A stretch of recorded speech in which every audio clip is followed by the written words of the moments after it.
Promises. When Enrique first arrives in the United States, he promises himself two things: to leave drugs behind and to bring his daughter north quickly. 6 months after Maria Isabel arrives in North Carolina, Enrique brings his 4-year-old daughter, Jasmine, across the border and into the United States. Jasmine journeys for 10 days with Enrique's 17-year-old cousin and a woman the family trusts. The woman calls Enrique and Maria Isabel every day to reassure them. The girl travels through Mexico, stashed away in the back of an 18-wheeler truck. She crosses the Rio Grande on an inflated inner tube just like her father. She is caught by Border Patrol agents as she is entering the United States, but as a minor is quickly released to her parents with an order to appear in immigration court at a later date. Jasmine runs to her mother when she sees her. "Mami," she cries. Maria Isabel sobs and embraces her daughter. But Jasmine, the girl with crooked teeth, curly hair, and a big smile, keeps her distance from Enrique. "He is your father," Maria Isabel insists. Enrique tries to bridge the divide by spoiling his daughter. On weekends, when Maria Isabel is cleaning hotel rooms, Enrique takes Yasmin to the Golden Corral or McDonald's or to the mall to buy clothes. He watches SpongeBob SquarePants and iCarly with her. With each day, Jasmine grows closer to her father. "You are my girl," Enrique says lovingly. Like most parents in similar circumstances, Enrique and Maria Isabel are fearful of Jasmine being deported. The girl learns to hide behind cars on the street when she sees immigration agents. In Florida, Jasmine becomes inseparable from her grandmother Lourdes. They spend so much time together, people assume Jasmine is Lourdes's daughter. They dress alike, pull their dark curly hair up in high ponytails, wear dangly earrings. Lourdes heaps so much love and attention on the girl that Diana gets jealous. "Everything I lost with Enrique, I am enjoying with Jasmine. Her childhood," Lourdes says. A lawless land. When Enrique moves his family to Florida, he rents in the same apartment complex as his mother, just one building over from her unit. The gray 2-story apartment, built of cinder blocks, have large balconies in front of the second-floor apartments. On Friday and Saturday nights, many Latino men, their work week done, gather on the balconies to sip beer and talk. Most are not in the United States legally, so they don't have bank accounts. They carry money from paychecks they received and cashed that day. To a group of African American gangsters at the apartment complex, wads of cash, plus the fact that the Latino men are unwilling to report crimes to police for fear of being deported, make them an ideal target. One Saturday evening in December 2006, Enrique and 3 friends are sipping Coronas outside after a week painting houses.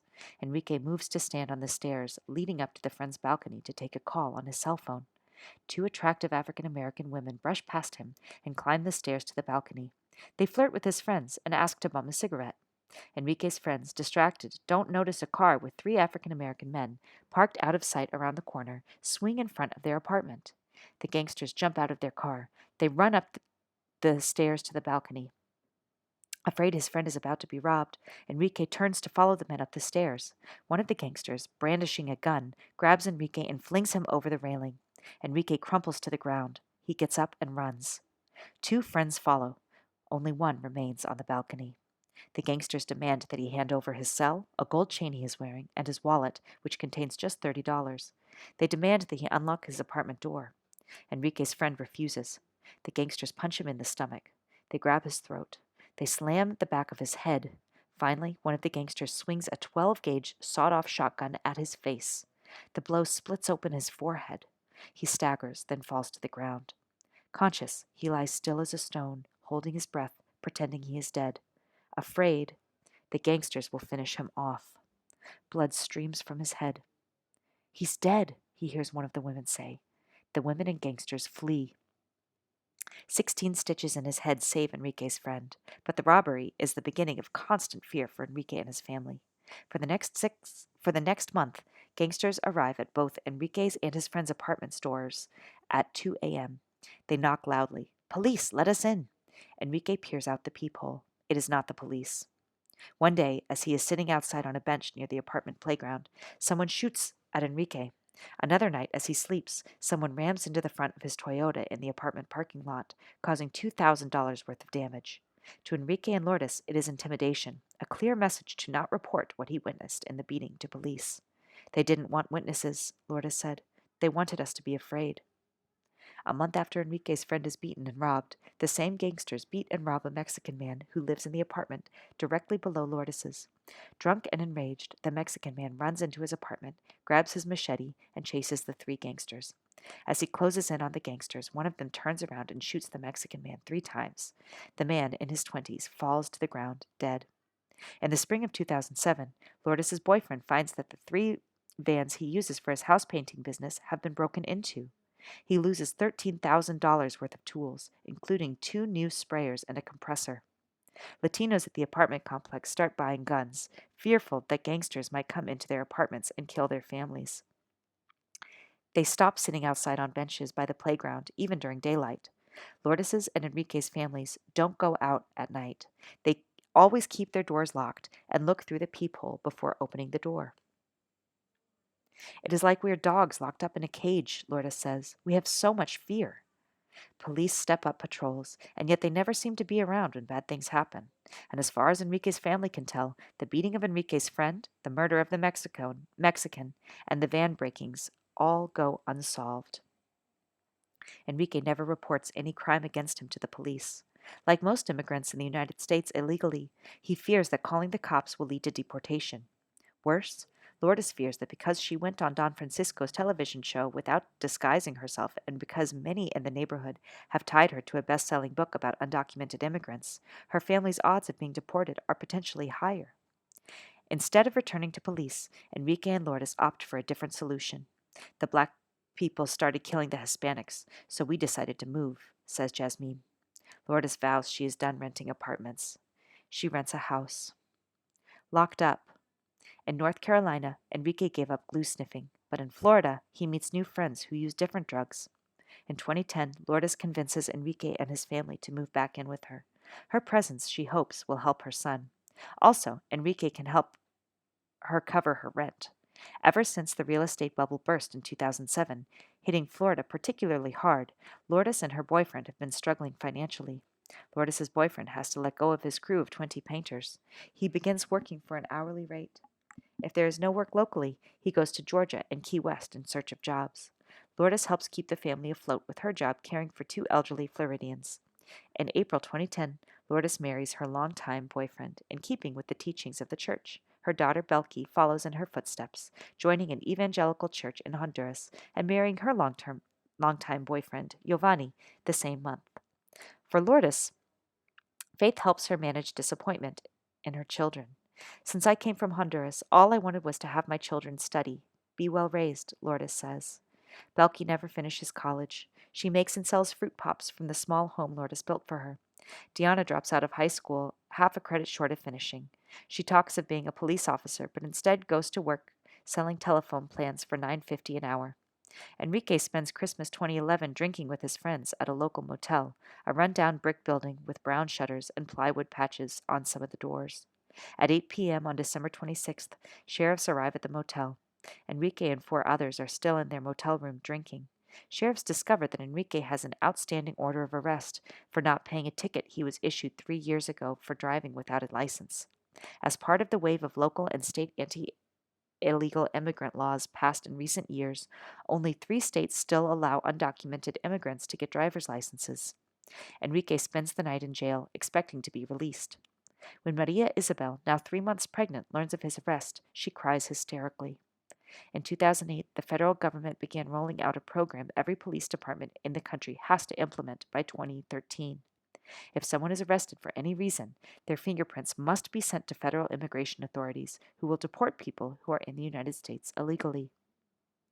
As the federal program was adopted by thousands of police departments, deportations increased 40% between fiscal years 2006 and 2011, a year when the United States deported nearly 400,000 immigrants nationwide. During those same 5 years, Florida nearly doubled the undocumented immigrants it had in its jails at any given night.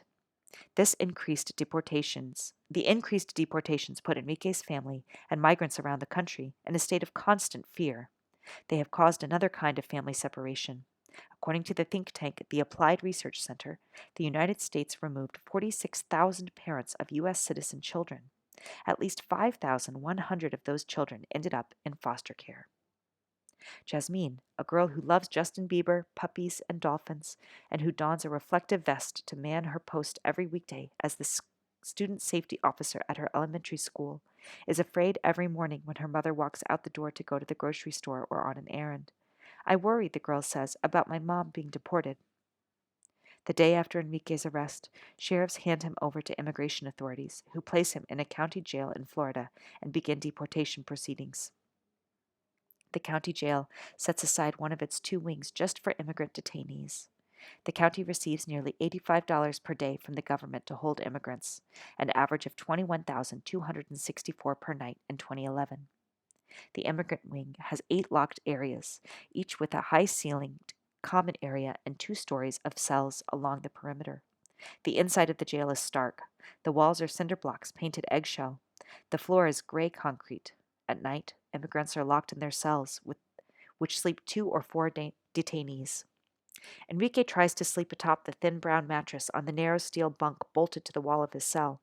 The TV blares until midnight. Metal doors clang open and shut all night. Earplugs are prohibited. He cannot sleep. Purple rings circle his eyes. County inmates are offered GED classes and AA meetings. Immigrants are not.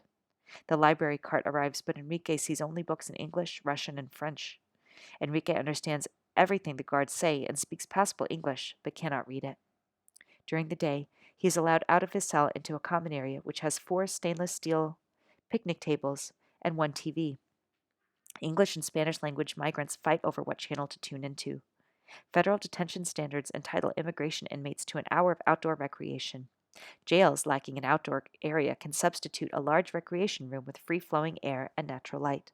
In Enrique's jail, the recreation room has 1 ping pong table and 2 Wii screens for more than 240 inmates.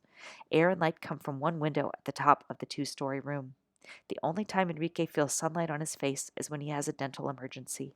He can petition after 6 months to move to a jail with an outdoor area, but it would take him away from his family. Instead, he paces, does push-ups, and plays chess because it takes a long time to finish a game. At night, he reads a Bible a prison chaplain gave him. The only break from the monotony is when visitors arrive. Enrique cannot see them in person or even through plexiglass. He must view them on one of 2 video screens in the prisoner's common area right outside his cell. A journalist's decision. Lourdes looks for help. In January 2012, she calls me. Enrique is locked up, she says, and she must find a lawyer. Journalists usually don't get involved personally with people they write about because we must convey reality to the readers, not write about a reality we have altered. Our credibility depends on playing it straight with readers and not taking sides. There is a clear exception to the no involvement rule. If someone is in imminent danger, we should help them if we can, and then we must disclose what we have done to readers. I had followed how increasingly dangerous Honduras had become. The country now has the highest homicide rate in the world, according to the United Nations. Large swaths of Honduras, including Enrique's family's neighborhood, had fallen under the control of gangs and the Zetas, Mexico's most violent narco-trafficking organization. The Zetas and other gangs impose an impuesto de guerra, a war tax, on drivers and business owners.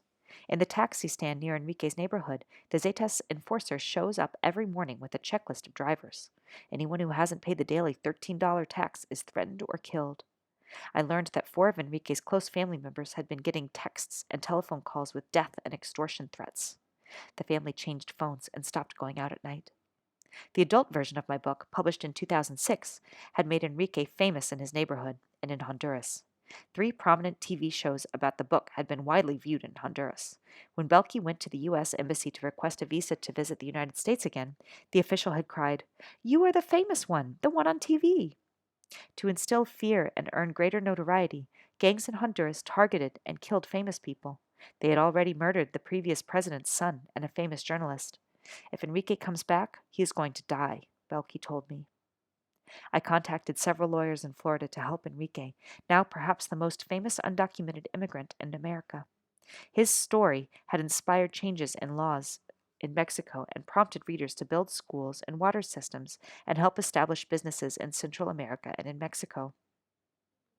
2 Miami attorneys, Sui Chung, an immigration law and litigation group, and Professor Michael S. Vastine, director of the Immigration Law Clinic at St. Thomas University School of Law, stepped forward. They would pour many, many hours for free into Enrique's case and pursue two legal strategies that either a past trauma or a future one he might face should save Enrique from deportation. First, Enrique's attorneys laid the groundwork to apply for a U visa, a program created by Congress in 2000 that allows migrants to stay legally if they are victims of a crime, provided that they report the crime and then help prosecute the perpetrator by serving as witnesses. Congress envisioned the U visa as an invaluable tool to encourage migrants frightened of coming forward and cooperating with police, because doing so could result in deportation or lethal retaliation from gangs. Enrique's attorney Sui Chung believes the visa helps make many communities safer by giving migrants a powerful incentive to cooperate with authorities. Enrique's attorneys offered local law enforcement authorities testimony in the beating Enrique had witnessed. Law enforcement certification of his cooperation with an investigation was crucial for him to be able to apply for the visa. Meanwhile, congressional leaders had begun fighting about whether to curtail the visa program. The U.S. Senate approved increasing the number of U visas allowed annually to 15,000 from 10,000. They wanted to increase the incentive for frightened victims to come out of the shadows. But critics in the U.S. House of Representatives are incensed that this is the one visa where even aggravated felons aren't barred. What's more, they say, there is no numerical cap to the number of family members of victims who can get the visa. Granting a path to citizenship, they say, isn't proportional to helping police solve a crime. They are working to disallow the path to citizenship afforded by the visa. There is no time limit for when a crime victim can step forward to help police investigate a crime and thus be certified for a U visa for their efforts. In the spring of 2012, local sheriffs reject Enrique's request. They do not consider Enrique's initial fear of approaching authorities because he believed he would be deported. They simply tell Enrique's attorney that when the police report on his friend's beating was filed, Enrique wasn't listed as a witness. Enrique's attorneys focus on another claim that the U.S. government should allow Enrique to stay in the country because his notoriety would make him the target of the Zetas if he was deported. A son. On July 2nd, 2012, Maria Isabel goes into labor. Enrique, awaiting the outcome of his legal case, has been locked up for 6 months. He is in jail 35 miles away. Daniel Enrique was born at 5:38 the next morning. Enrique has now missed the birth of both of his children. When he hears about his son's birth, Enrique momentarily considers signing papers to be deported to Honduras, despite the risk of being killed there. He feels frustrated hearing that friends and relatives who were deported are back in the United States in just 1 or 2 months. Lourdes talks sense back into her son, urging him to think about all the time the attorneys have put into his case. She tells him he will be targeted and killed in Honduras. She reminds him that the journey will be more dangerous than ever. In 2011, prodded by human rights activists and accounts such as the adult version of Enrique's journey, Mexico passes a law allowing Central Americans to travel legally through their country. A sign in Coatzacoalcos, Veracruz, actually welcomes Central Americans. But the good done by the law is canceled out by the Zetas seizing control of the central train route Enrique once took. People pretending to be smugglers turn migrants over to the narco-trafficking cartel. The Zetas beat and torture people to obtain information about relatives in the United States and demand ransom from them. In 2010, an 18-year-old relative of Enrique's set off for the United States and disappeared. In 2012, a 16-year-old who left from Enrique's neighborhood was kidnapped in Mexico. In a 2012 report, Human Rights Watch said that about 18,000 Central American migrants were being kidnapped each year crossing into Mexico. Those who didn't have relatives with money are killed. Enrique's cousin, who made the journey in 2012, estimates that a third of migrants get kidnapped. If Enrique gets deported, returns to the United States, and again gets caught by police, the consequences could be severe. His attorneys have seen clients with no criminal history get 8 years in jail for re-entering the United States without permission. Enrique, who still has a scar and a bump on his forehead from his journey in 2000, listens to his mother's arguments. He stays put. Enrique will ask the court for relief from deportation, which is granted to immigrants who fear persecution if they return home. Enrique acknowledges his troubled past, but argues that everyone should have a chance at redemption. We should all have a chance to change. I am changing my life, he says from jail. He wants to focus on his children, on Maria Isabel, on his mother, on himself. I want to do something with my life. 11 days after the birth of his son, Enrique's immigration judge denies his claim to stay in the United States on all counts. He says Enrique is afraid to return to Honduras because gangs want to extort money from him, like they do everyone else. The judge says Enrique is in danger going back to Honduras, but hasn't met a requirement of being allowed to stay in the United States, proving he is part of a persecuted group. On July 19, 2012, the judge orders Enrique deported. Enrique watches the judge rule from a video camera at the county jail. It is one of the worst moments of his life. The next month, the attorneys appeal. Separated by a screen. On September 23, 2012, a Sunday afternoon, Lourdes drives down a 4-lane highway framed by towering pines to the county jail. Each Sunday after church, she, Jasmine, and Daniel, and Maria Isabel, when she isn't working, visit Enrique. She and Jasmine each grab one side of the baby carrier's handle. They lift Daniel and carry him between them. They walk past a large American flag fluttering in the fall breeze and toward the one-story building with a green faux stone facade. Lourdes checks in and hands her ID to a guard at the visitation desk. He waves them over to video screen number 9, one of 15 monitors, each in their own cinder block visitation stall. The small black video screen flickers on. Jasmine can see inside Enrique's jail unit. Soon, in an orange prison jumpsuit, Enrique approaches and sits before his screen. Jasmine lifts a telephone receiver to talk. For 9 months, ever since Enrique has been locked up, this is the only way she has been able to see her father. When she first came, she was scared to go with Lourdes to the jail guard and sign in. Instead, she quietly sat in the corner of the visitation room, trying to catch a glimpse of Enrique on the far-off screen. Today, she scoots her chair across the shiny linoleum floor closer to the screen. She misses her father's hugs. Lourdes stands next to Jasmine and holds Daniel, who has chubby cheeks and tufts of black hair, and is dressed in a white onesie, up to the screen. "Look here, you're going to see your daddy," Lourdes coos. Jasmine cradles the receiver to Daniel's ear. "Say hello, puppy," Jasmine tells her brother. Enrique smiles at his son, revealing 2 teeth still broken from his train ride. Lourdes tells Enrique his son is just as demanding as Enrique was as a baby. He always wakes up cranky, pouts his lips, puts his forearm across his eyes. Caring for this boy, so like what she remembers of Enrique as a baby, makes Lourdes smile. Enrique looks at his son through the screen, emotion dancing in his eyes. "I am your father. Behave yourself. Stop being difficult with your grandma." His voice softens with love. Enrique waves at his screen. "How is my boy?" His brown eyes transfixed, Daniel looks at Enrique. He drools and gurgles into the receiver. Finally, Lourdes readies to leave, to be separated from Enrique for another week. "I love you a lot," she tells him.